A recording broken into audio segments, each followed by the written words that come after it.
bakka kanan gahu amma wanni ti argatte kuni wanni ti beeku qabdu hubachuu qabdu filatamuun kuni jabaadha.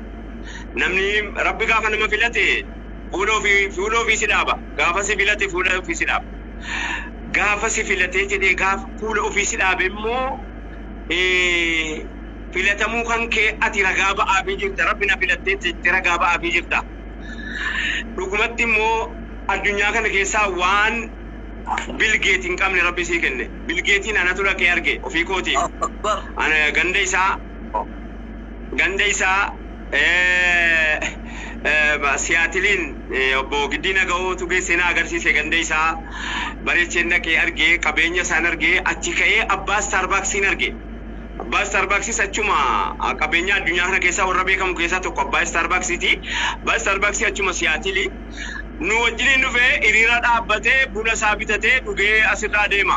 Hamma aniifati waa qabnu kana waan qabu. Maal dhabe sitti fakkaate?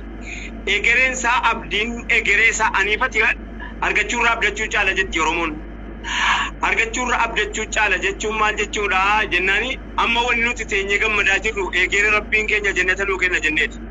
Namni jannata gaafa abdate moo hojii jannataa hojjetata hojii jannataatiif ta'abbata karaa dheeraan isatti ulfaatu ba'aan isatti ulfaatu hin deema deemsa isaa kan immoo namni hundinuyyuu guyyaa isaa kaa'ame jireenya yeroo jedhamu ilmi namaa tokko mana guddaa isaa mana kifilii 50 qabu namni ijaarrate kifilii tokkitti bula. Warri uffata miliyoona warri siifatu tokkitti uffatee ba'a.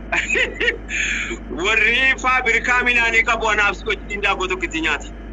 Jireenyi hammuma kana qofaatti dabalu wanni jireenya jedhamu waati bakka biraa bakka reetu hin qabdu. Nuti garuu waa sadii. Tokko Sumayyaatti naasa'aa jira. Yeroon jedhu Sumayyaa isii jirtutti naasa'aa jira. Sumayyaatu jirti tokko.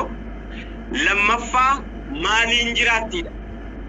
Maaliin jiraatti addunyaa waan ta'eef Sumayyaan jiraachuudhaaf waan itti jiraatu qabaachuu qabdu. Sadaffaan maaliif jiraatti? Maaliif amma hambi biraa wanni inni hin qabne namni biraa wanni inni hin qabne isa jiru sanaafi maaliin akka jiraatu malee maaliif akka jiraatu wanti xiqqooma duniyaa irratti hafu kana qaba.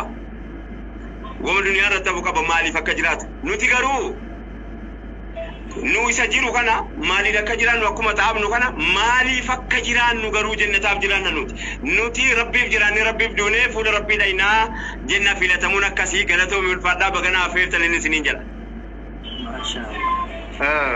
Maashaallah wallahi siyaarkoo keenyatti ustaada keenya hedduu takka gammachuu guddaa nutti dhagahame hawaasni guddaan akka asirratti jaalatu ni beekama.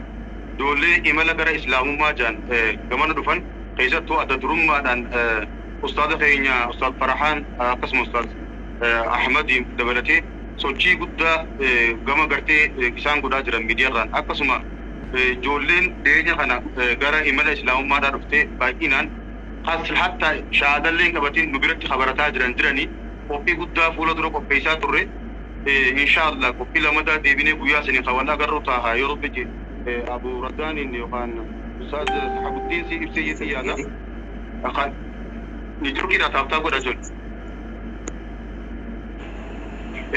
Imala gartee obboleeyyan keenya hagamana dhufan kana dhaabbatee jiran akka fakkaatu jira. Ni turkiidha jira deebineerra. Baataniirtan meediyaa beekan.